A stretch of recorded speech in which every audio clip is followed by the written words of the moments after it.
Spoiler Sleepover is sponsored by Gore Clown Shop. Do you love all things horror? Books? Movies? Podcasts? Of course you do. Well, come on down to goreclown.com. Original artwork by an indie horror fan for indie horror fans. Use code SLEEPOVER at checkout to save 15% on your whole purchase. Oh, and did we mention? Gore Clown is the only place to get official Spoiler Sleepover merch. So don't forget to use Sleepover to save 15%. Stay indie, suckers!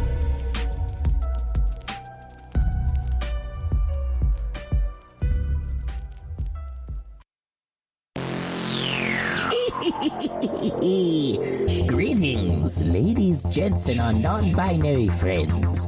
Welcome to Spoiler Sleepover, part of the Nerdcast Network. Join your hosts, Jason, Michael, and Rob, as they bring you on a slash-tastic adventure through cinema. Now, enjoy the show. It'll be a real scream of a time.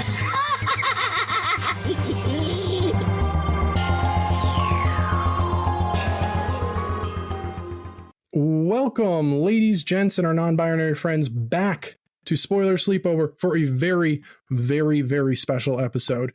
We have Dillion Brown, the writer, director, producer, actor. Yes, he does it all. We have him on today to talk specifically about his newest movie, Tahoe Joe 3. I'm so amped. Hi, Dillion. How are you? Thanks for coming on. Hey, thanks for having me, Rob. I'm super excited to be here and chat with you guys. So, my co-host, Jason Michael, is unable to be here. He runs a summer camp during the summers, and this is like wrap-up time. So he is unfortunately not able to be here, which is heartbreaking. He's upset, trust me. But I do have a special guest co-host who I was like, I can't think of anyone better to be here for this. So I'm going to have that co-host come on now and introduce himself immediately. You son of a bitch, you sent him a screener before I got a Final Cut screener? I was not expecting this at all. Oh, that is... how long did you guys have this planned out? The day you messaged me, I messaged him. I was just like, I know we who I need. We were working out times. And I told him I was out of town this weekend. I could come back in Saturday. And Rob texts me, he goes, oh, how does 1 p.m. work? Dillion said that would work for him. Just so you know, he's on Pacific time. And I said, Rob, I live 15 minutes away from Dillion. It's horrifying, isn't it? Yeah, this has been it's been the secret I've been like holding on to. I'm like, I'm so excited. This is gonna be so much fun. Oh, I wanted to say Kevin knew. I had to tell Kevin. I was like, you're sworn to secrecy, but I have to tell somebody. Kevin is my little brother, and Dillion and Kevin have been best friends since diapers is shit. Oh yeah.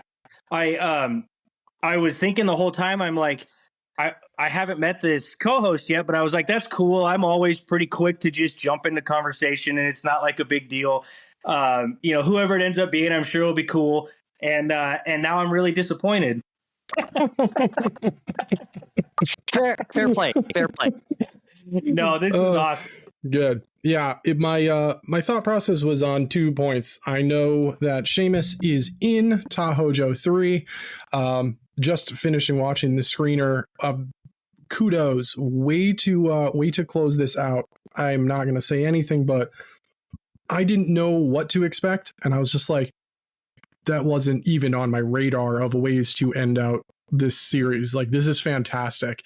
But the other thing is, Seamus makes merch for both of us, and I was like, it's the bridge. It's the bridge that was needed for this. This is fantastic. So I'm excited. Okay, good. Well, let's jump into some of our little openers here. Let's start with what's been keeping you up at night.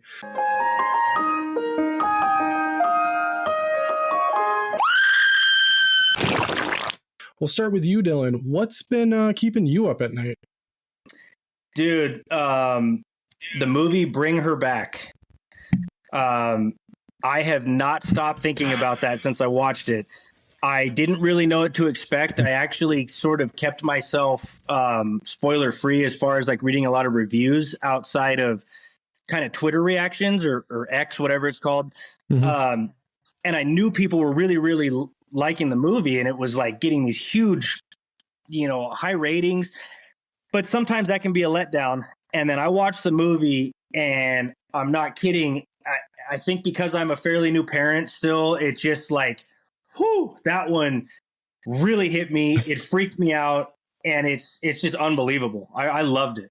Yeah, I don't watch trailers for movies very often anymore. And so when I saw who had made the movie, I was just like, dude, Talk to Me was the shit. I'm down for this. And anyone and everyone that had seen it before me was like, yes, this is fantastic. You must see this. And I watched it. I hit play, and at the end of the movie, I was like, I need a shower. Like, it's like, I feel so wrong. It's so upsetting, but it is just so damn good. Yeah, it deserves a second watch. I think I'm going to buy it. It needs to be added to my collection. Yeah, I don't want to eat cantaloupe anymore. Or counters. I think I've out-eaten my last counter. So. Oh man. Well, Seamus, what has been keeping you up at night? I've actually been reading more than I've been watching. I think the last thing I watched last week was a movie called Curse of the Werdeer on Troma. All right. And it's a Troma film. I mean, if you love Troma, Curse of the Werdeer is where it's at. If you can't stand Troma, don't bother because you're not going to like it. But it is a Troma film about a werdeer. Hell yeah. It is what it is. And I want to say it takes place in Lower Tromaville or something. And they create like this like redneck town based on Tromaville. So it's right within like the Toxie universe and everything. And then I've been reading 2 books. I like to read a book for education or self-growth, and then one for entertainment purposes. So my self-growth book right now is Beyond the Light by Randy Bly from Lamb of God. And it is phenomenal. And I also started Made a Monster by Rob Nelson, I believe is his name. Yes. It's a splatterpunk novel. I'm like 2-3 chapters in. It starts and goes hard. And like, you guys both know what I write. Mm-hmm. And there was like, already in this book, I read something. I was like, holy fuck, dude, you went there, didn't you? So even without having finished the book, I can highly recommend to anybody who is into extreme horror and splatterpunk, go get Made a Monster. It's well worth the cost of your ebook or paperback or whatever you get. Nice. Yeah, I've been trying to get back into reading. I fell off for a while, and so I picked up Skeleton Crew again because it's the Stephen King Bible basically. And I'm rereading The Monkey because I but a few months ago watched the movie, which what's the movie? It exists. So much fun. I was not a fan. It was fun. Oh, the cannonball. Yeah, I tried, man. I really tried. Oh, dude, and I love Osgood Perkins. Dude, Oz is the shit. And I don't know. I mean, Longlegs is probably one of my top favorite movies I've seen in a long time. So, but absolutely. Other than that, it's such a good movie. I watched the first episode of an animated show that's coming out called Bullet Time. Have either of you heard of this? All right. So it's by Eddie Alcaraz, the guy who did Destiny. It's like the super indie. Okay, you know what it is. Yeah, it's on. I know. I think it's still on Shudder right now. But the animated series is like 90s themed. So it's like Ren and Stimpy meets like Banjo-Kazooie meets Sonic the Hedgehog meets an acid trip. It's the wildest shit I've ever seen. It's a mix of animation and claymation, and it is nonstop Fill noise. my heart. It is on YouTube, so you can watch it now. Oh, nice. I've watched it twice. It's it's That's unhinged. So I'm amped to see what else is coming, because they did say that's the first episode. So I don't know anything outside of that information. I don't know if it's going to be solely on YouTube, or if like Adult Swim's going to pick it up, or HBO is going to pick it up. I have no idea. But yeah, go watch Bullet Time. That shit was wild and a lot of fun. Adding it to the list. All right. Good. So that's what's been keeping us up at night. Hit us up on any of our socials and let us know what's been keeping you up at night. And we'll give you our honest opinions on any of that stuff, whether you want to or not. So let's jump into our earworms. We'll start back again with you, Dylan. What is your earworm? What have you been listening to this week? So I know, like you had said pre-show, I listen to a lot of music all the time. I got a long commute to work, so I listen to just a huge array of stuff. But I have recently revisited Led Zeppelin's Physical Graffiti. Ooh. And I mean, it's like my favorite band of all time anyway, but that one just has so many incredible songs on it from start to finish. And it's been so fun to get back into that mode a little bit. And my dad used to spin Zeppelin records all the time for me when I was young. And so I guess maybe some of it's like nostalgia, but damn, did they just have some absolutely like sick riffs and stuff. I mean, that band just did things that was so ahead of its time, and none better for me. Yeah, Zeppelin is unbelievable. That's such a great album. Wow, good poll. Damn. Seamus, what has been your earworm for the week? I have been listening to essentially nothing but Ozzy and Sabbath nonstop. Ever since the 5th, actually, I streamed the Back to the Beginning live stream. It was a Saturday. It started at 7 a.m. where I am, and I was up at 7 a.m. and I streamed the entire thing. And then I went off on a mini, Ozzy Sabbath kick anyhow after that show, because it was just so impactful. Like, Ozzy and Sabbath I've been a huge fan since I discovered them, and I listen to primarily heavy music. And if you listen to heavy music of any sort, it can all be traced back to Ozzy Zig Requires Gig.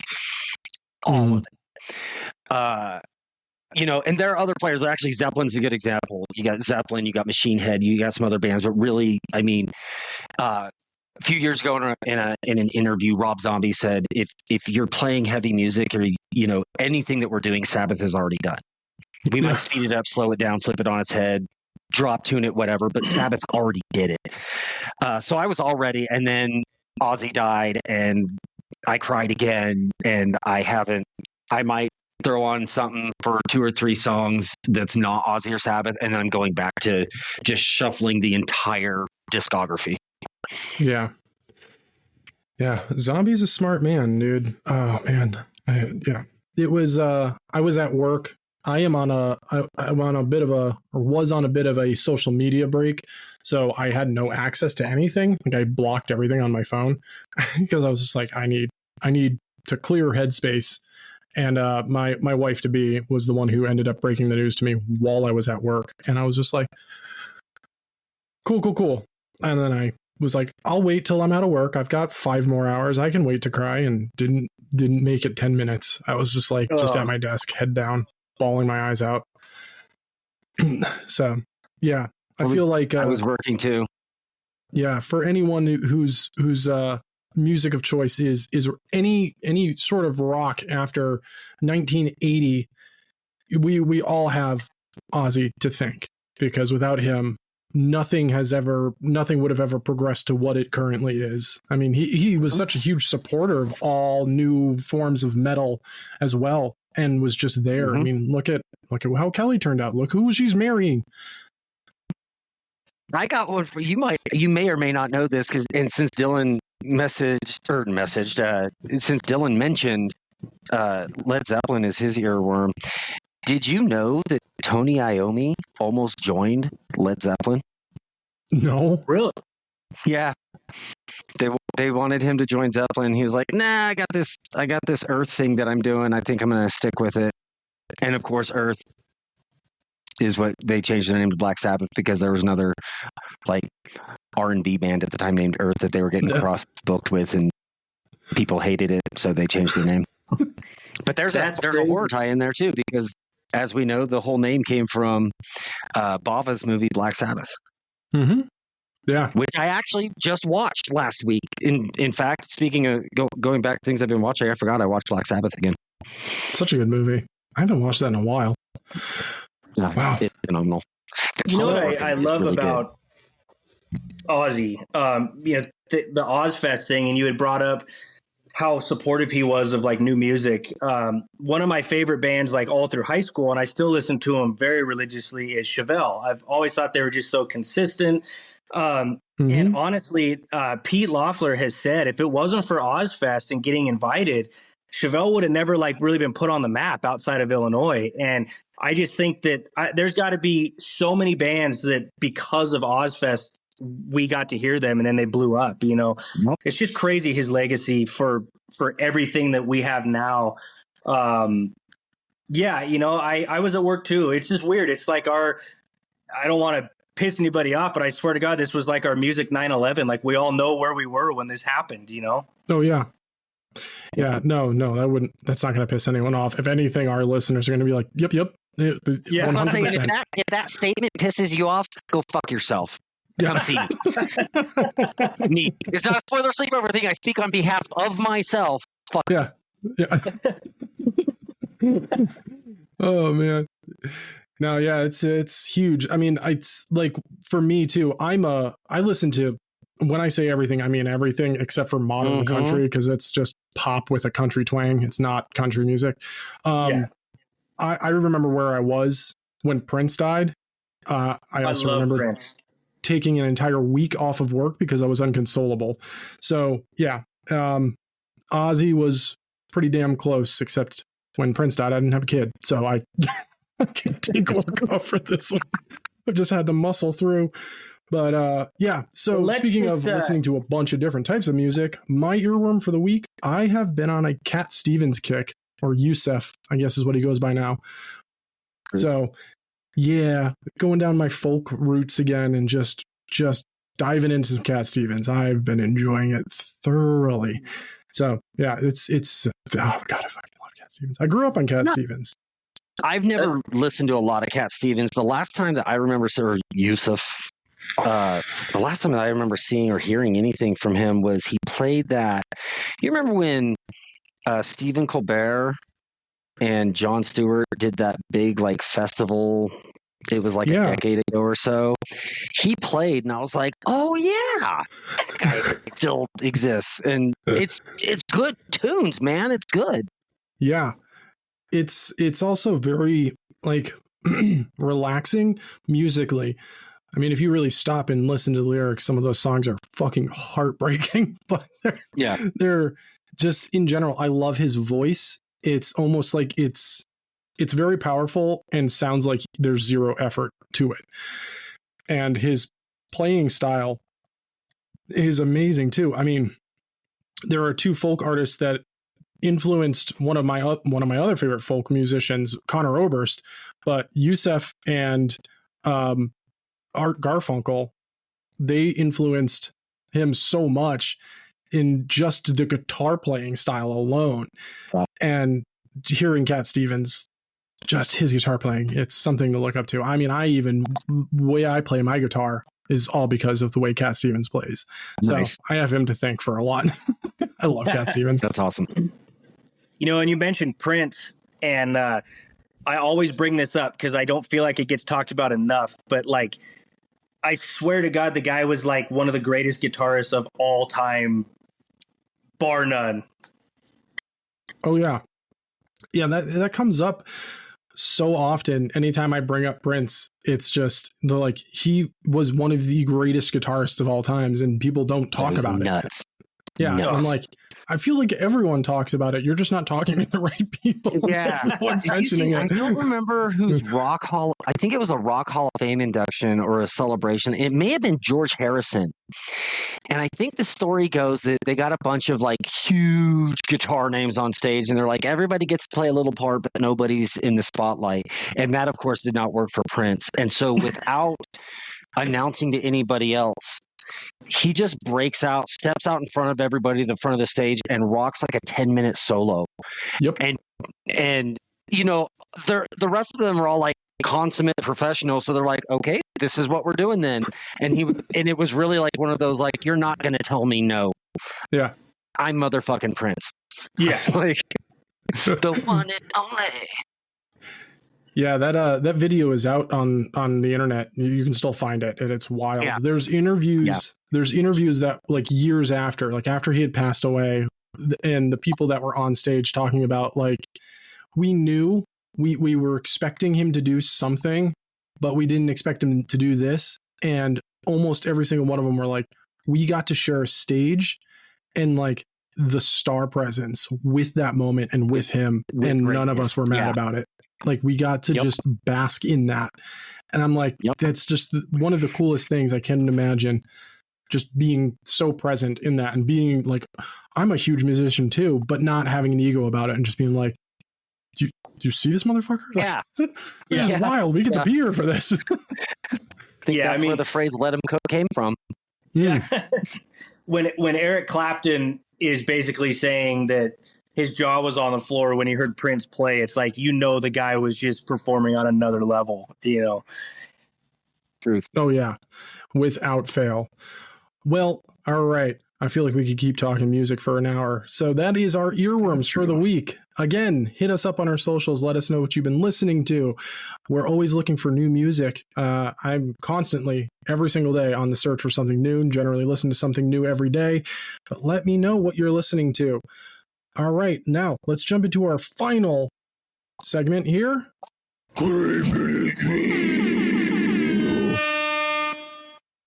And normally one of us, it's either myself or Jason Michael, take over. And seeing as he's not here and we are here for one specific reason, I'm going to let Dillion Brown take over this Creepin' It Real.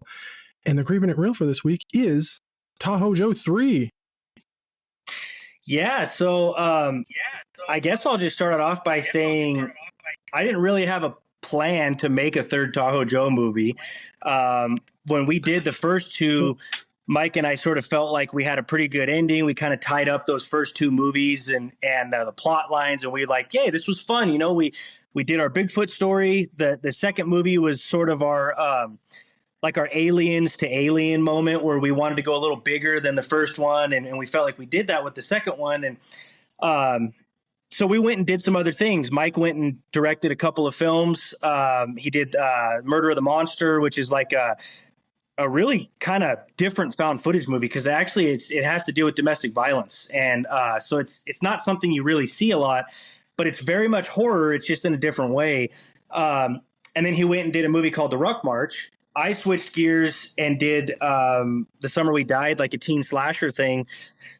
But the whole time all that stuff was happening, we were getting messages from people in all these found footage groups of, when are we getting Tahoe Joe 3? So is there going to be a Tahoe Joe 3?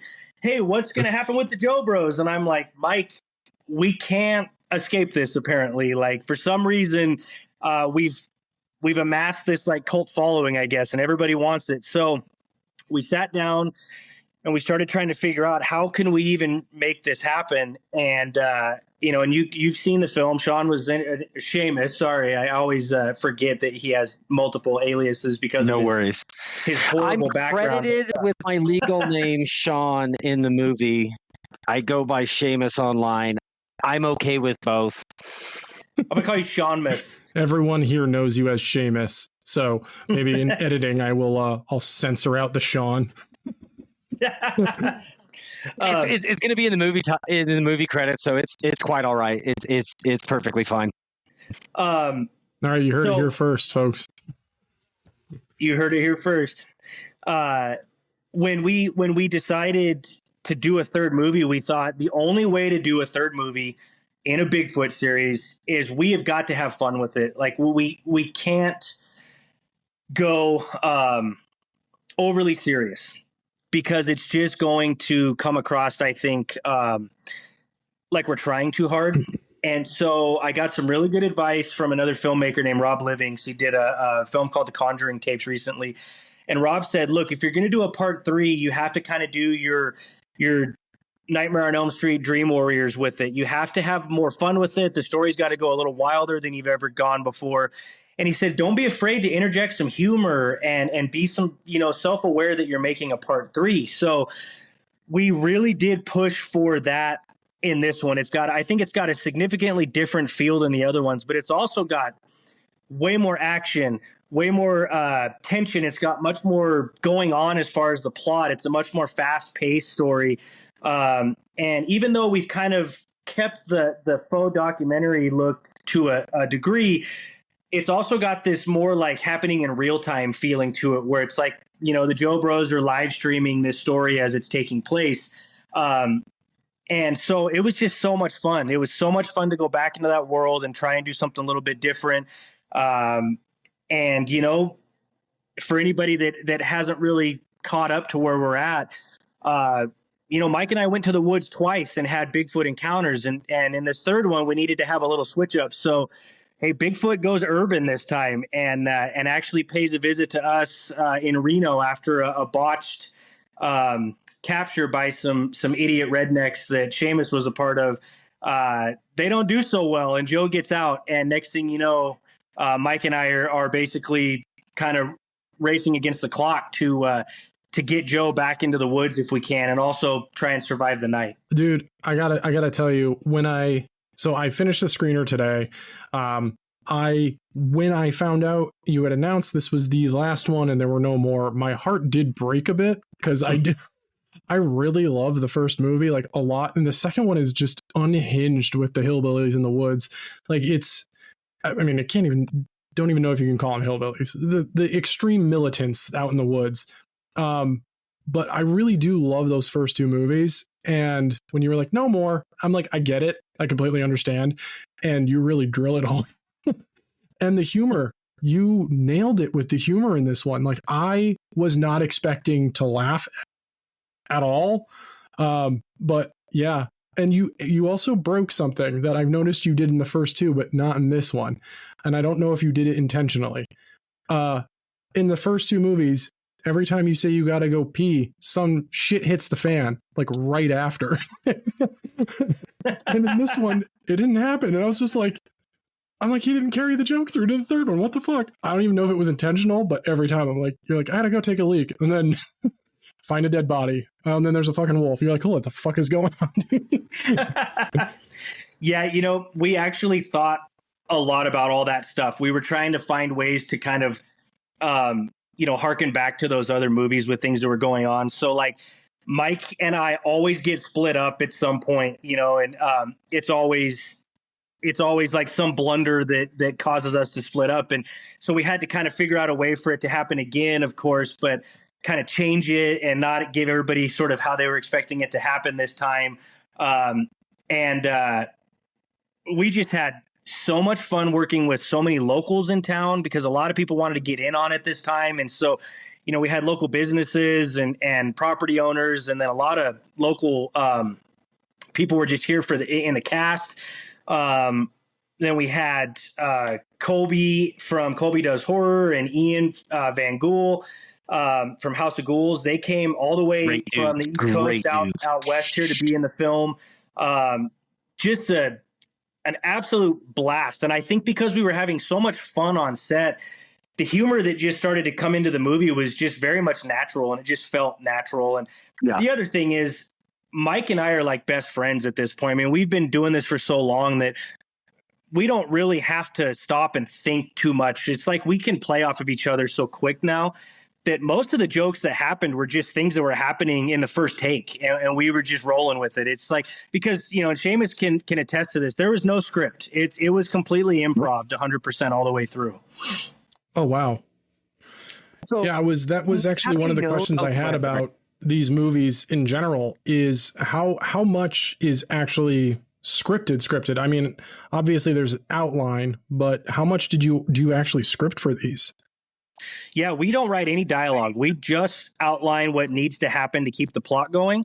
But we pretty much just tell people, hey, this is the scene. This is what's going to happen. And then we let them go. And many times I just let it go for a while and just see what happens, because sometimes they'll come up with things better than what I was even thinking, or sometimes they'll move a camera in a way that I wasn't expecting. And I would just hand the camera off to Seamus or to Colby or somebody at some point and just tell them the scene and just let them go with the camera and just see what footage they captured on their own. That's awesome. I love that. Almost like guerrilla style or Sasquatch style filmmaking. Talking about that guerrilla approach, and it just got me thinking about being on the set and the way that Mike and Dylan run their shoots. I was thinking about this earlier while I was driving, that Dylan, I don't know if y'all ever made the connection, but I know that both of you and most of the listeners are probably aware of Troma's 3 rules to making a movie: safety to humans, safety to property, try to make a good movie. And we got up to Mount Rose for the opening day shoot, and it's the opening scene where all the bad guys were, we suit up and we were going out in the woods to hunt Joe. And the first thing we did when we were out there, while it was still daylight, is Mike said, okay, everybody come over here. We're going to walk through this area that we're going to be shooting together. And as we walk through, hey, be careful, there's a stump there. Be careful, there's this stuff here. And everybody's safety was top priority in that regard. And then the next day when we were up at Donner Pass at the Donner Tunnels, it was the same thing. Like, hey, we're out here, but there's also going to be a bunch of other hikes. This is a very popular hiking spot. So if there are hikers, we stop what we're doing. We'll have somebody go up, explain what we're doing, because we all have prop weapons and stuff. And then, for kills, or whatever's happening, somebody screams. And so you guys have inherently that approach where these are the important things. And then the other thing that I'll say as being part of it, like Dylan was saying, people had suggestions. Hey, what if we try doing this? Hey, what if we try doing this? That joke that I told you about at the opening, I thought of it and I told Dylan, I have the perfect thing to say right here. And he was like, oh yes, we're doing that. And then there were numerous other times when people said, well, what if I do this? And it was like, okay, let's try this again. Let's shoot this part, this scene again. Let's try it this way. And if it works, it works. And if it doesn't, hey, we gave it a shot. And I think that that's phenomenal, using the collective creativity of the people on set. Yeah, for us, it's like, we know that people are taking their time to come spend it with us to help us create our art. And so our way of sort of, I guess, giving back in that respect is saying, we respect your, presence here, and we respect your ability to add value to what we're doing. So we want to hear what you have to say. We want to see what you can come up with. And I think you can probably back it up, but Mike and I very much know exactly what we want. Like we don't go up there with where we're just like trying to figure out like, oh man, we got to figure out how we're going to do this or what we're even going to do. Like we very much are in control of what's going to happen. But it's fun for us to see it from another angle, right? Like we have our scope that we see everything in, but it's really good when somebody comes in from like a 30,000 foot view and can see it from a totally different angle than what we've been, looking at for a month as we've been planning the story. And it's great because it helps us say, oh, you know what, that is a really good idea. And then if we do that, it also won't put us in a bind later on in the story because we did that. We're not, putting ourselves in a corner this way, et cetera, et cetera. And so, yeah, I think it's super important. And I think anybody making indie film, if you want to continue doing it, you have to have mad respect for everybody on set. But you also have to have a very commanding presence when you're on set, which is we're going to be safe. We're going to do things the right way. Because the minute somebody gets hurt or the minute somebody gets pissed off or the minute you upset the public, you're not going to be doing those films anymore. And for us, we want to keep going back to those places. We want to keep working with these people. So, Yeah, it's just part of the deal. And my style of directing is I will get what I want because I know what I want, but I might let you help me get there because I feel like asking for help and getting other opinions is really only going to add to my creativity because there's only so much I can come up with. And getting other people who are fans of the stuff that's going on to aid in that, it just fuels my fire to just keep going. And it's always for the better. It's always for the better. You definitely have built a community that is very obviously reflected, especially in the third one. But I mean, even in the second one, everyone you pulled in on that, all of the podcasters and streamers and all of that, and bringing back characters from the first story, and I just you guys have created such an amazing story, and I have to applaud you for calling it quits and actually making a trilogy, because so many people just want to keep pushing it, and like I get it, wanting to build the story farther, but sometimes 3 is the perfect number. Now, with that being said, I do have to ask, is there a potential for a new cryptid movie coming out? I don't want to spoil anything from the third one, so I won't, but there's definitely a hint that could be a potential. Is that a potential? So what I will tell you is, if anybody listening to this has not seen all the Horror Dads movies, Joshua Brucker, one of the Horror Dads that founded the company with me, did a Mothman film back in 2022. He also did a movie called The Woodman, which is about feral humans in national parks. And then he's got a new film coming out called The Fairfield County 4 that is a werewolf themed movie.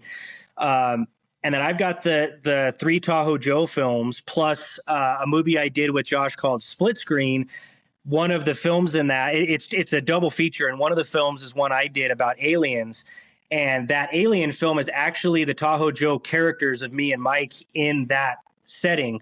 So Mothman, The Woodman, Fairfield County 4, the 3 Tahoe Joe films, and Grays from Split Screen are actually in an interconnected cryptid verse that we've created. So there's a lot of stuff people can watch and kind of see how all the films actually connect with each other. So there's a lot of stuff out there that actually backs up what you're referring to. It's fucking sick. So I asked a question hoping for more, and there already is more. So now I've got my more watching to do. I'm amped. Now I want to follow up. If you haven't seen Split Screen and seen that Grays portion, you gotta, because and I don't know, Dylan, you can put a dollar amount on it, but it's doing so much so well with not a lot. And you could have gone out and done, gotten, however much money to do this alien film and whatnot, but you're like, you know what? No, I'm gonna break it down. It's almost like a minimalist approach, and you build the tension and like induce anxiety almost with just your breathing and camera work. Yeah, I think we spent like $350 on that movie. Yeah. What the hell? That's pocket change. Crazy. Pocket change when it comes to making a movie. I always figured alien invasion, right? What's that one word? Invasion. What else does that connect to? Home invasion. So I decided to do a home invasion thriller, but with a gray alien basically coming after somebody. And I thought that was just the perfect way to attack that one. Oh, man. All right. Well, I've got my homework. I've got my watching for tonight. Is it currently streaming anywhere? Where can that be found? Yeah, it's on Tubi. It's on Found TV. It's on Fossum, Plex. Sweet. All right. So where I can find most of the other stuff. That's good. All right. I'm definitely watching that tonight. So to continue the trilogy talk. Now, I told you previously before we started this that I was going to fanboy out a bit. Seamus already knows this, but I am an unbelievably big fan of The Devil's Children and The Flock. Like, I fucking love those movies so much so that I have discussed getting the Flock logo tattooed on me. Like, I really like these movies a lot. Like, they are, oh man. I mean, you talk about in Tahoe Joe, in the first movie, about not quite hitting exactly the mark you were looking for with, oh my God, shut the fuck up. There's a director's cut. Holy fucking shit. I finished. All right. I think personally, from somebody who's always wanted to make a movie and just I haven't done it yet. The Devil's Children like hits that mark and fills my cup for what I'm looking for an indie film, like perfectly. And then to follow that with The Flock, that just turns that shit up to 11 every single time. Cause I can't watch just one and be like, all right, cool, I'll watch The Flock another no, I watch them back to back. Oh, dude, like I fucking love these movies. This is why I was nervous. I love the Tahoe Joe movies. They're a lot of fun, but I was like, I get to talk to Dylan. I'm going to mention the fact that I'm a huge fan of these two movies because they're fucking amazing. Is there a potential to continue that story at all? So, well, just to hit on a couple things that you said, and I'll bring up the director's cut thing because I definitely need to make sure you get a chance to see this. It's a physical media only release, and the director's cut is significantly longer. So it's got extended scenes. It actually has an alternate opening, and it has a different ending for a particular character. So it's kind of a wildly different experience. It's really cool. I think it was kind of my version of the film I wanted to make. I didn't do it maybe the first time. So then I got back on the editing floor and I kind of played with some footage that I originally cut and was like, nah, screw it. Like, let's go for a little bit of a longer one and let's add some more stuff in there. So I will make sure that I get you a copy of that one so you can see it, because it is definitely wildly different. But it's so funny. I just did an interview for Dread Central about The Devil's Children and The Flock. And I don't know if you're aware, Rob, but there is a third movie in that universe. It's called Ghost. Oh, Ghost is the follow-up. Okay. Yeah. Man, how the fuck did I not know that Ghost was the third movie? I'm a fucking moron.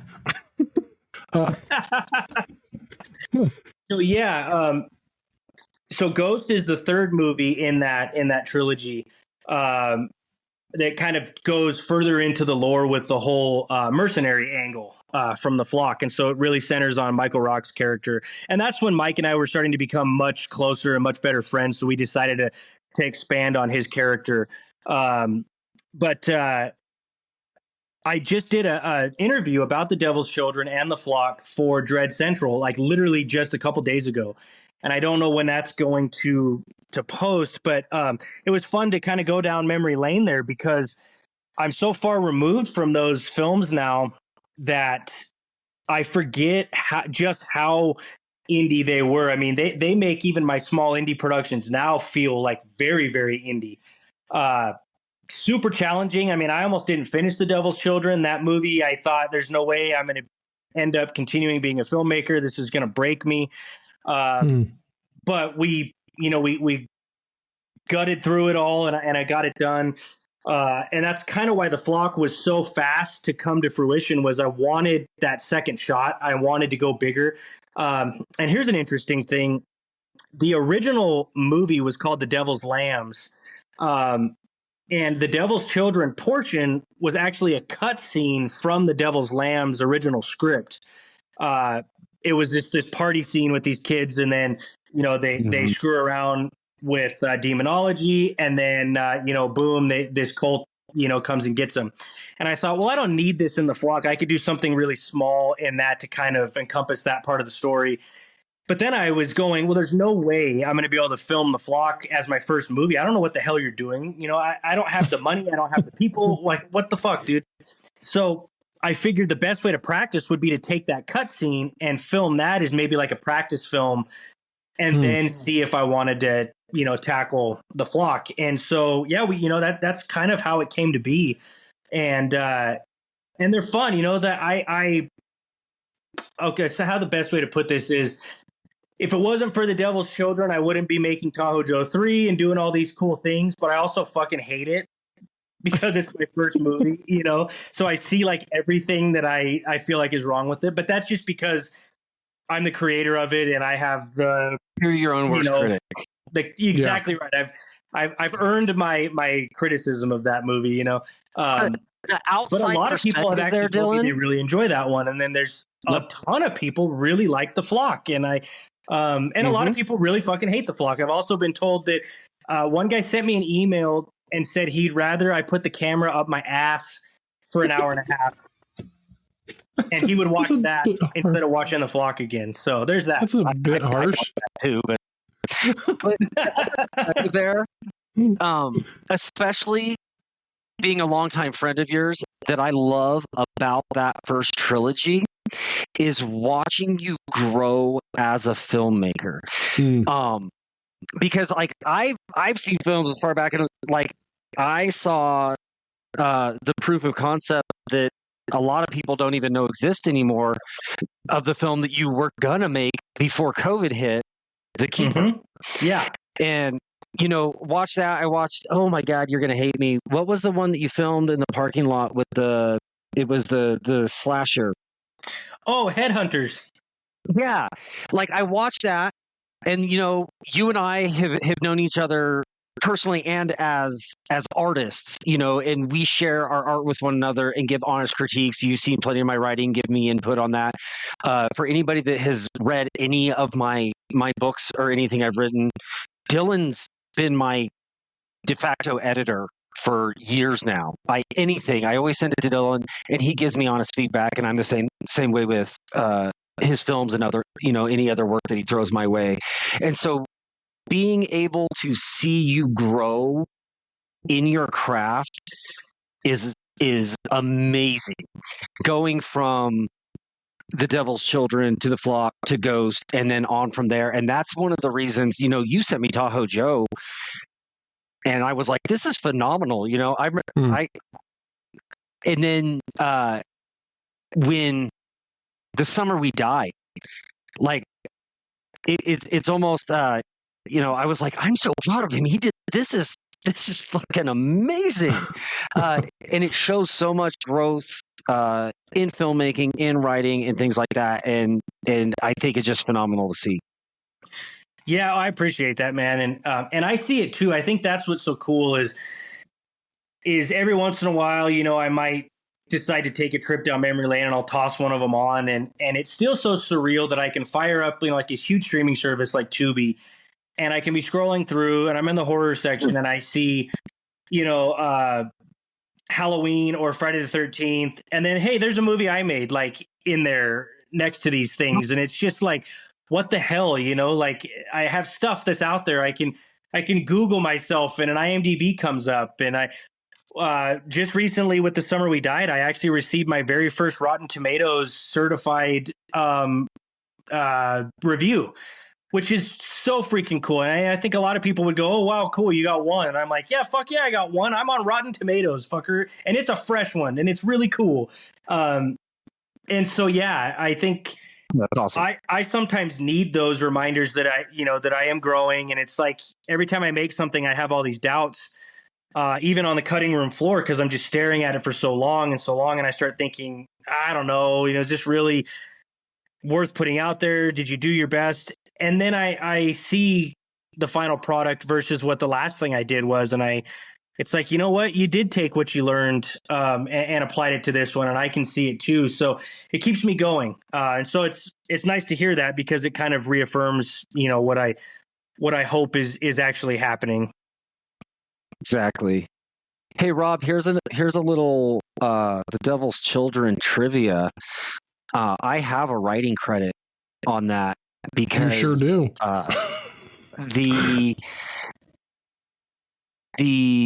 I guess it's been out for years.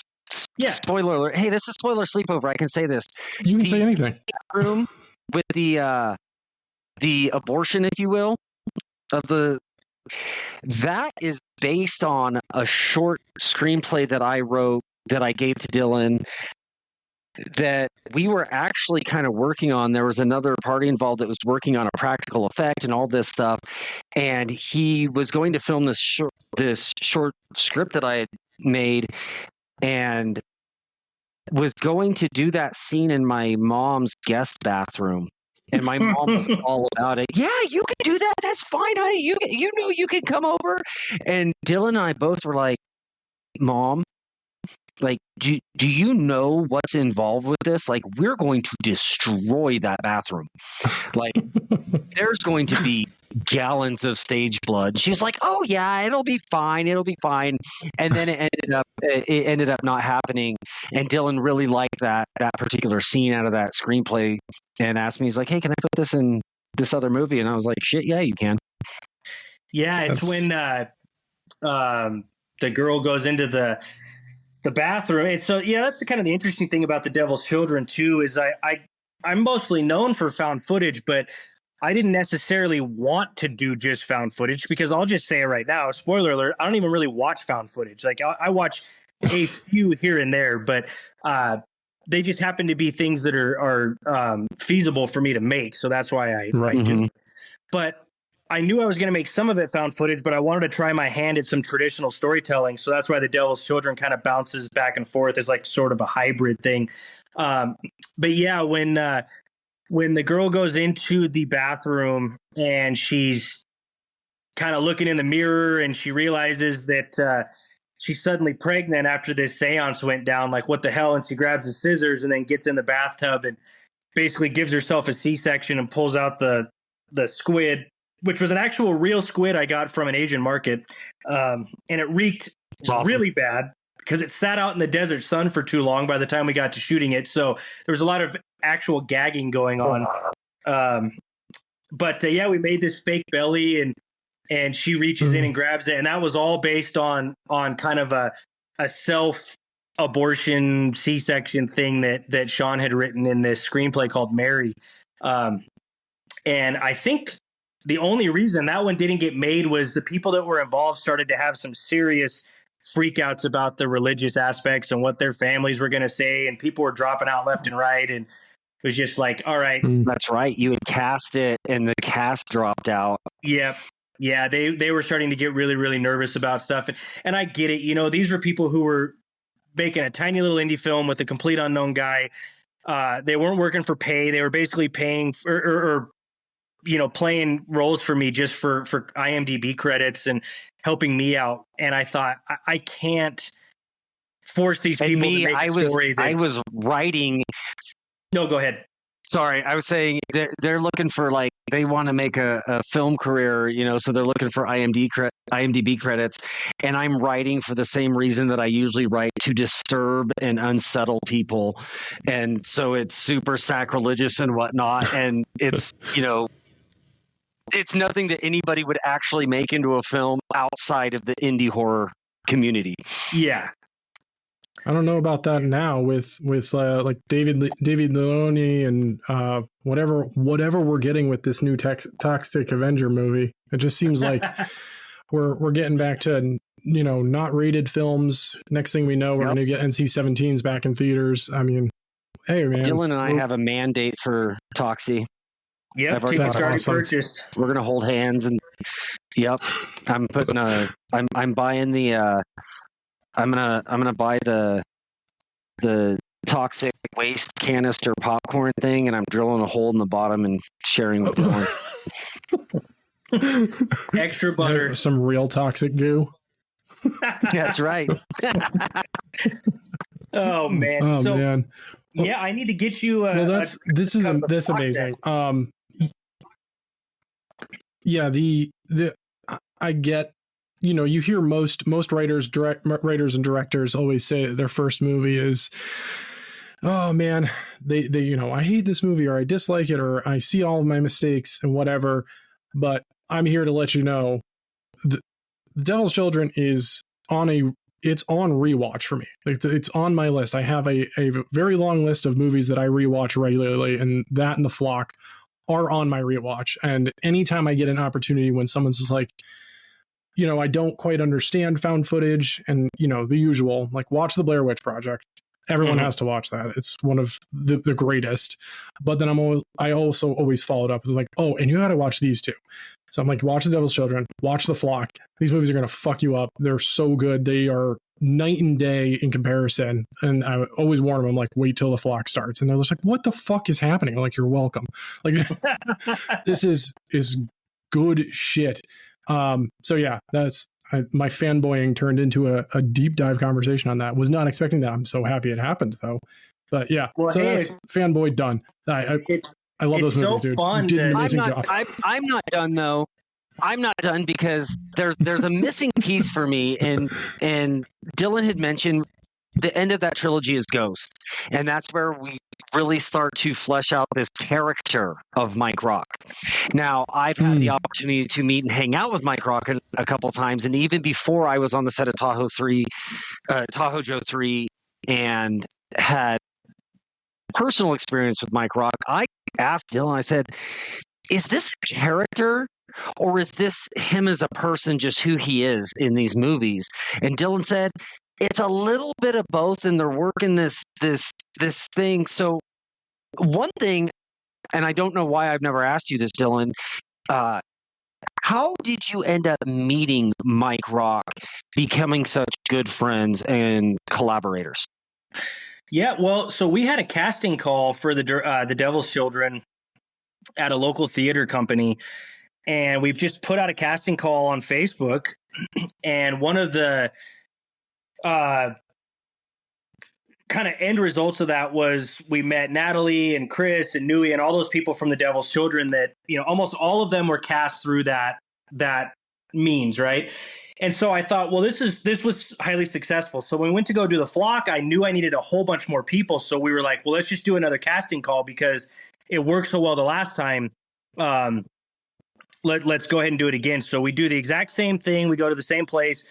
Way more people show up, and we needed mercenary characters. Well, Mike had just started getting into some live theater acting at the time because he was looking for a way to kind of deal with all of the trauma from work. Anybody that doesn't know, Michael Rock is a former Green Beret, and until recently, he was spent 10 years basically working for a 3-letter agency, taking down pedophiles and basically preventing child sex crimes. And so for that, he's a true hero, but he had to put his mental health through absolute hell by viewing the worst of the worst videos and pictures you could ever imagine so he could get these fuckers locked up.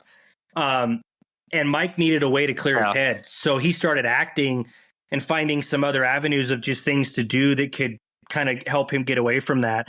So he saw the casting call on Facebook, or somebody had sent it to him. We needed a mercenary character. He came down, he did a reading for us, and I saw him come through the door and just his presence and everything. And within like the first 2 minutes of him doing stuff, I'm like, yeah, this is definitely the guy. Based on his background alone, even if he can't act, I'm going to cast him no matter what, because I'm going to have at least this guy to help teach everybody how to be a mercenary, how to hold a firearm correctly, how to breach doors, et cetera, et cetera. So when we were making The Flock, Mike actually was doing some kind of assistant directing for me without really knowing it. I had a ton of other scenes to film, and I had to go deal with younger actors. I was really working a lot of safety aspects, being in this big abandoned building we were in. And then I'm trying to put the Moloch creature suit together, and I had all these things going on. And Mike said, hey, since there's a lot of footage that you need that's kind of POV of the the mercenaries, he's like, I could take them and we could go run drills, and I could run them through, kicking doors in, looking at all that stuff. You mind if we just go capture some footage? And I'm like, bro, that'd be huge. That's going to save me a ton of time. It's great B-roll that I'm going to need anyway. You know what you're doing as far as the tactical stuff, so just go. And everything Mike shot is in the movie. And, basically from then on,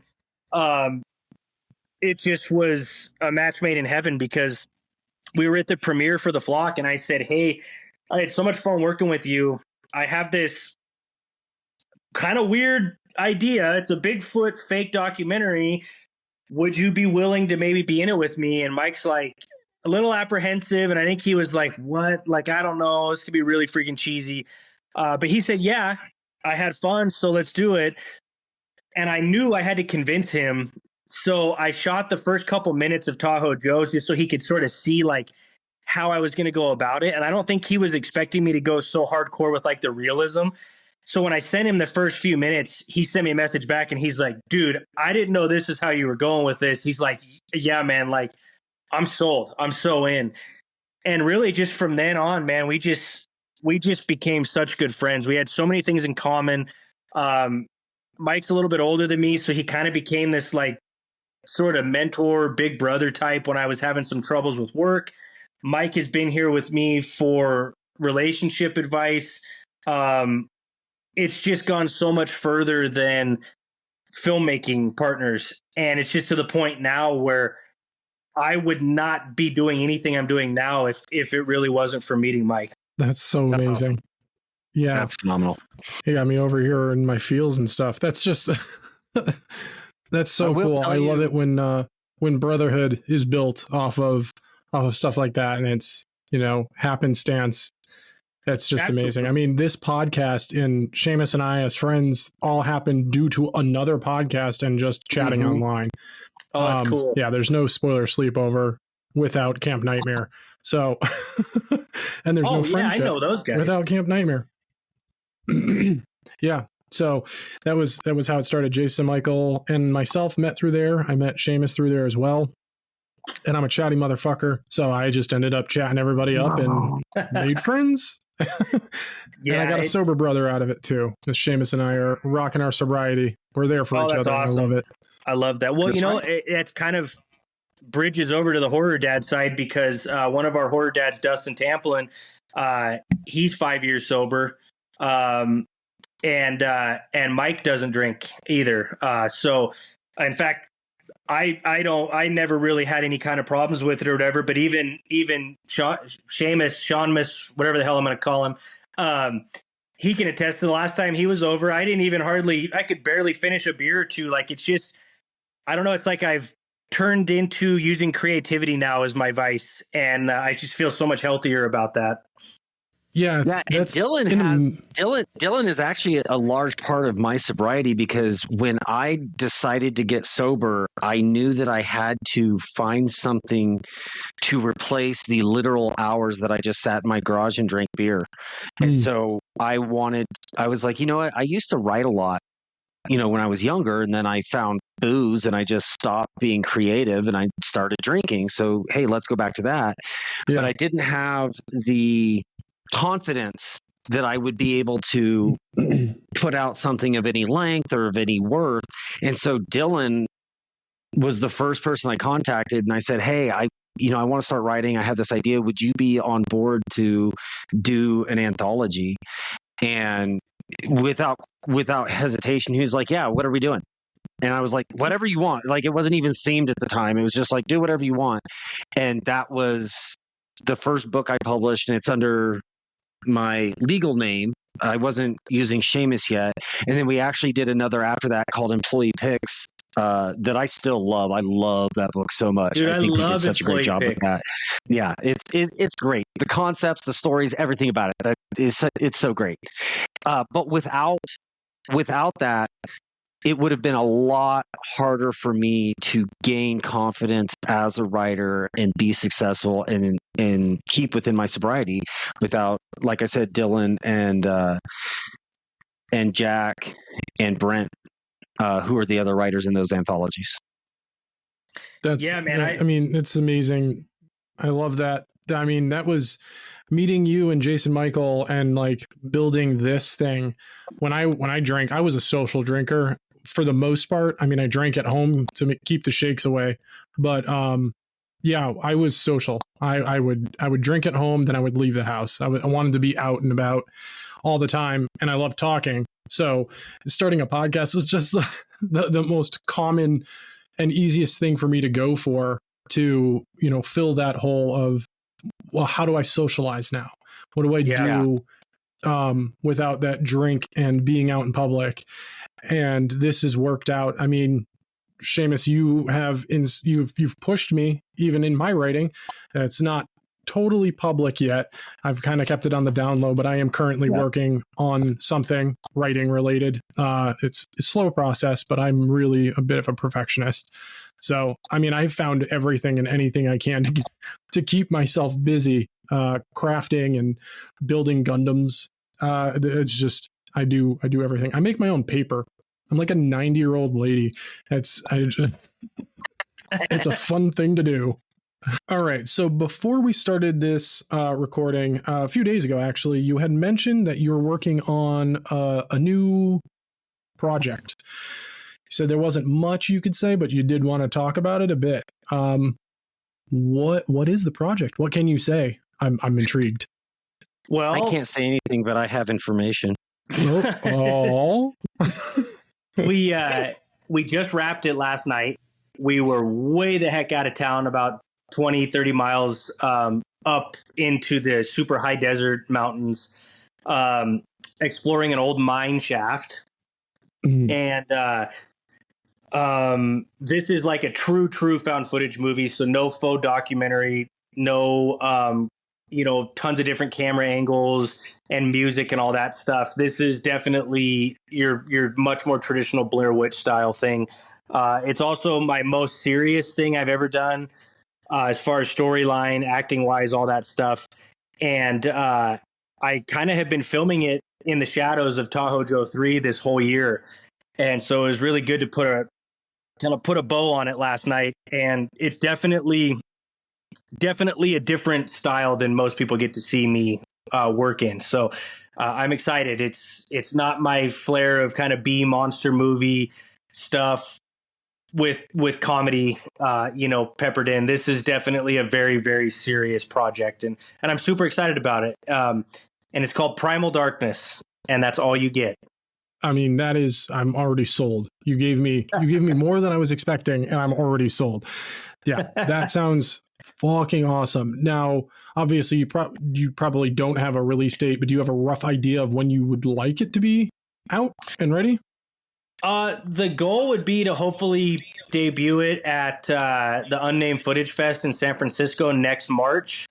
So, it'd be a little while before this one would come out. And I'm thinking about being kind of secretive with this movie for a while and only showing it at festivals and all that stuff.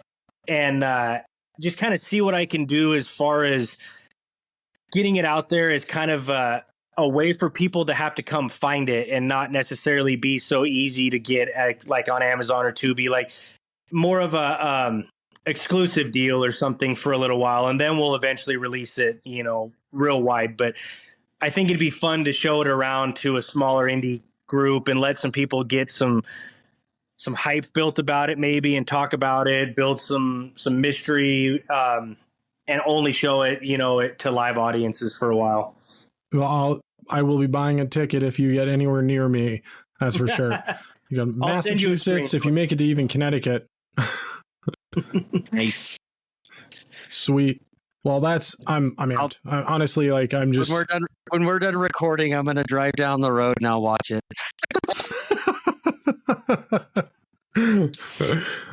I'm jealous. We'll do a video call. Well, the three of us will watch it together. It'll be fine. Well, this has been awesome. I really appreciate you coming on. I appreciate you reaching out to us. This is great. I'm a huge fan, as you already know. I've made it abundantly clear. I really, really enjoy what you do. I am a found footage fan. Like, I like found footage. I seek them out. I would never have found Bad Ben, which if I wasn't just looking for indie horror, that's an underrated film in my opinion. It's fucking fantastic. So yeah, thank you so much for coming on. Before we let you go, Tahoe Joe is coming out. Tahoe Joe 3 is coming out. Where can people watch it once it's out? When is it coming out? Is the main thing, but where can people find it? So it's going to come out October 1st to Found TV. It's a found footage only streamer. It's available pretty much on every smart device. So October 1st, it'll be a rental only. And after it plays for about a month or two on Found, it will start going out wide to other places. So we don't have a release date for things like Amazon or Tubi. They don't usually ever give us a date. But it will for sure be October 1st available on Found TV. Awesome. I will be having to download Found TV then, because I do not have that, which is ridiculous.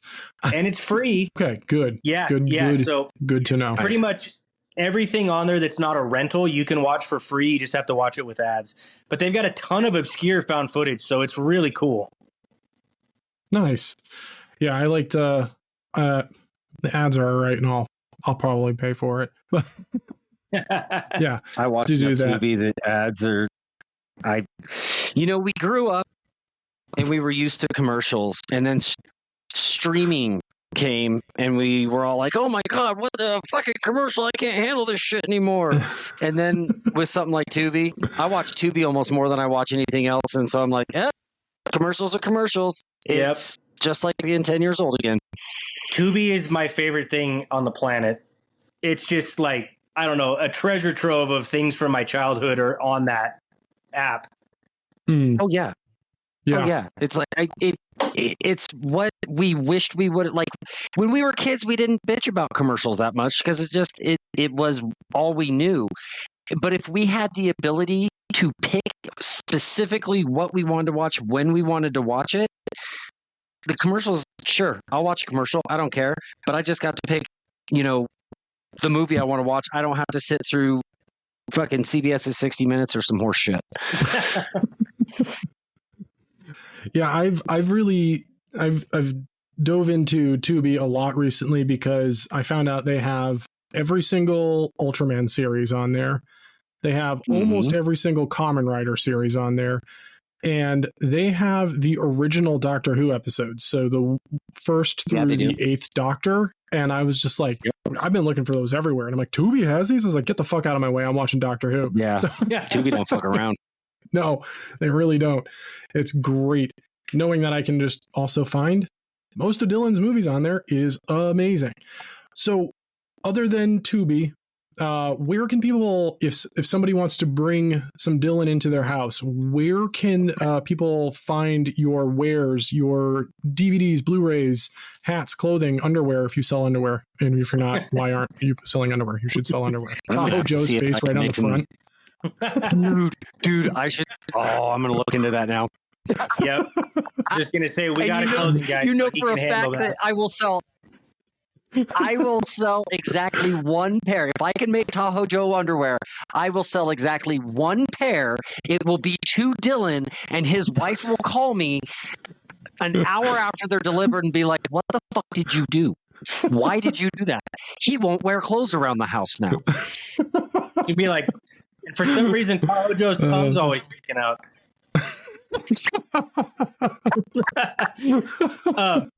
So as far, Tubi's where everything's at. If you want to watch The Summer We Died, that one is on Amazon Prime. And it also just hit Sling TV. It's like through Sling's got some horror channel on there or whatever, as well as Fossum. And then the Kings of Horror YouTube channel has a couple of our films as well. And that's a free YouTube channel. It's got almost like 2 million subscribers. A shitload of free horror movies are on there. So a bunch of my stuff's on there. Completely ad-free, free to watch. But then physical media, you can go to the Horror Nerd Productions Instagram. And there's a link to it. We have a big cartel store. So if you just type in Horror Nerd Productions, usually comes up with the big cartel link. I've got The Flock on there. I've got The Devil's Children, I think, is on there. Tahoe Joe's on there. Summer We Died's on there. So there's some Blu-rays and DVD options. Merch, go to Gore Clown. You can get our merch that way. And I always like to say this. If anybody's listening and you are in any kind of a financial hardship and you want to watch my movies, for some reason you wanted to watch one of my movies, I 1,000 times over will send you a free screener. If you really want to watch my movie and you've got other things to take care of, kids, bills, whatever, do not think you've got to pay to watch one of my films if you really want to see it that bad. I will make sure you get a way to see it. So that is absolutely out there, just so anybody knows. That's amazing. Not only are you an amazing filmmaker, you're just an amazing human. Seamus had told me in advance. He was just like, Dillion's a great dude. So, and you definitely are. This has been amazing. I hope we get to talk again. Maybe when the next one comes out. We'll see. Hell yeah. But thank you again so much for being on. Thank you, Seamus, for being the surprise special guest. I'm glad you both enjoyed that surprise. That was so much fun. This has been phenomenal. This has been Yes, great. sir. We'll do another roundtable at some point in the future and make sure that this happens again. But until then, thank you again. I appreciate it. And all of you out there, sleep tight, suckers. Holy shit. That's right. Jason Michael here. I wasn't there in that episode, but I'm here, and that's Sean. Yeah. Oh my God. Well, it's about frickin' time. That was a tremendous episode. I cannot wait to watch Tahoe Joe 3. Dude, getting Sean on as my guest co-host was like, it was a dumb no-brainer, because all I was thinking the entire time was, all right, who do I get to stand in? Because it would be fine to just talk to Dillion by myself, but it might be weird. And I was like, wait a second, Sean's in the fucking movie and he's friends with Dillion. Wait, this works perfectly. So have a real conversation with Bigfoot. Oh shit, wait. Yeah. So the timing for the release of this episode, this wonderful kind of interview, full-blown conversation, is simply because just in a few days, Tahoe Joe 3 comes out. So we were like right there. Dillion reached out to us. This was huge. He wanted us to kind of have the exclusive. I got to see the screener and it was unbelievable. Dillion is just a delight, as you already heard. I'm excited to see what he's got planned for the future too. Oh, dude, this was so much fun. And we got actual filmmakers coming on to our show, man. That being said, we have things in the works for a few more, but that's not the secret we're giving away today. No, but we do have a secret we are giving away. So after you have decided to support an indie filmmaker and go watch Tahoe Joe 3, please, it is getting released. Watch them all. Yes. If you have not watched 1 and 2, what the fuck are you doing? Please watch them. But this one's really exciting because this one is actually, it's a rental. This will be the first one. It's not just immediately hitting free streaming. It needs and deserves some support. So please, please, please support indie horror.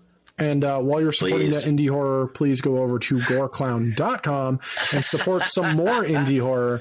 And great fucking segue. Yeah, right. And if you really love us, you can buy our merch. And if you really love Dillion, you can buy Tahoe Joe merch right there on Goreclown. Official Tahoe Joe merch from Goreclown. And while you're there, why don't you also get the shirt that says support indie horror, motherfuckers? Yeah, it doesn't say motherfuckers, but I ad-libbed that. Hey, Sean, if you want to throw that on the shirt, I'll take a small commission, or at least just one of those shirts. Yeah. Yeah, triple down, man. Buy all 3. Hell yeah. Yeah. But we should make a whole package out of it. Anyway, that's a topic for a later discussion. We'll talk to you soon, Sean. Rob's light bulb lit up. Yeah. But that's not what we're here to talk about. Rob, this is the end of September, which means we are about to head into everybody. And if it's not your favorite month, get the fuck out. But thanks for listening. Everybody's favorite month, October, the month of Halloween. It's Halloween all month, baby. And boy, howdy, do we have something special to talk about for what Spoiler Sleepover will have during the month of October. No, it's not Alien Convergence. You still got to wait a little bit longer as we are trying to really push out the suffering as much as we possibly can. Rob, you came up with this name. You came up with this idea. What are we doing for October? For the entire month of October, we will not be calling it October. We will be calling it Toontober. That's right. We are going to be watching and talking about and spoiling and reviewing a bunch of cartoons. Now, as you may have just gone, Yeah. Hold on, we're getting there. So, of course, we're gonna watch movies. We're actually only gonna watch 2, and I'm actually gonna save the last one until the week it comes out. You will find out, and that's a little bit of a hint there. We're going to be dropping 2 episodes back to back. Basically, we'll be dropping an episode on Halloween, so you guys will have a treat on Halloween night, if you will, or more. Or is it a trick? Yeah, it's not a trick. It's a treat. It's actually a treat. It's a really great treat, and it's so out of our wheelhouse. It's going to be so much fun to talk about. But I'm so here for it, though. we have 3 amazing episodes that we are so excited for you guys to hear. We will be talking each episode about 2 episodes of 2 shows. So each episode, we will talk about 1 episode of Courage the Cowardly Dog. Fuck yeah! Why not? It's the perfect scary show. And if that's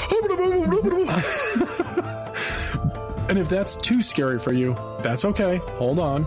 We will be following those talks up while we talk about an episode of Scooby-Doo. And not just Scooby-Doo. Scooby-Doo, Where Are You? Yeah. We Dude, are with Casey Kasem. amped for this. This is going to be so much fun. So you're going to get the Dogs of October. Why didn't I even fucking realize that we're just doing more dog stuff? We went from werewolves to dogs. Of summer. Like, this is real time, suckers. I just made the connection that we're doing 2 dog cartoon shows. That just What's going to happen in the winter? Oh my god. Where are we going to go? Werewolves to dogs to what? Yetis. Jeez. Or more werewolves. Oh no, what a There shame. has to be winter werewolf movies, right? There has to be. Stay tuned for before Winter we Horror find Land, out, suckers. Yeah, right? But yeah, and then we're gonna wrap up before we drop our Halloween episode, talking about a movie that I have literally only seen once, from a writer-director that I've seen you it all twice. know that I love, like dearly love. And I've only seen this movie once, and I only saw it once because I fucking hated it. So this will be Rob's second watch. Oh. Yes. Okay. I liked it. I thought it was ridiculous as shit, but No, I threw this in there because I figured, you know what? It is the season of suffering. We might as well try one that I disliked. wow. So we will be talking about Rob Zombie's El Super Beasto. What is it? The Haunting World of El Super Beasto Yeah, or some it's got shit? an unnecessarily long name. Now, the end of the It's day, like all of Rob Zombie's albums, pretty much. They all have weird fucking super long album titles. The Super Lunar Eclipse Kool-Aid Experiment or whatever the fuck. Sorry, go that'd be on. amazing. If I end up not liking the movie still, at least I got an hour and I think it's only like an hour and 9 minutes long, but I got an hour and 9 minutes long of one of the greatest animators of all time. I got to watch his animation one more time. Dude, fucking Ren and Stimpy rips, and getting him to do this movie is fucking wild. So, yeah. And after we talk about El Super Beasto, then you will get your announcement as to what you get as your treat on Halloween. You're That not was a going to lot. see it coming. No. You're not going to see it coming. But I'm excited because there's some haunting. We've talked about it before. Some of the Courage cartoons that have fucked with us as kids. Yeah. And then some of the Scooby-Doo stuff that's, yes, it's very campy and it's very, like, innocent. Some of the monsters, man, the like thoughts of, you know, Captain Cutler, the Creeper, the fucking, what are they? The Ghost Twins or whatever those blue, like, things are. Fucking haunting. Yeah. Just wait. We've got some good shit for you this Toontober, suckers. Toontober. Who's ready? I'm ready. Are you ready? I'm so ready, dude. I hope you all like Fuck the yeah. title card I made. This one took me obnoxiously long to make. Like, I'm frustrated that it took me this long, and if nobody likes it, I'm going to be really disappointed. To be completely honest, I really went in on this one.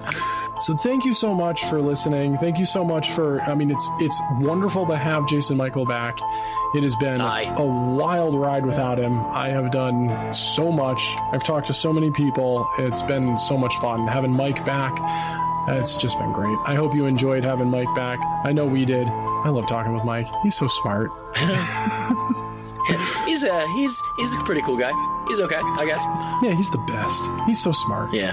But his opinions on a specific vampire movie. Well, go listen to last week's episode about sinners. Seriously.